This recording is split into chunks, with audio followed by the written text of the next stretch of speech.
एकर तो रहल हो राजा जी जरूरत बड़ा भागी आइल बाटे ऐसन मुहूर्त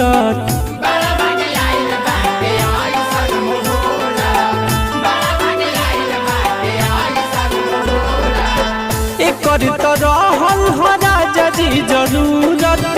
बड़ा भागी आइल बाटे ऐसन मुहूर्त कंगना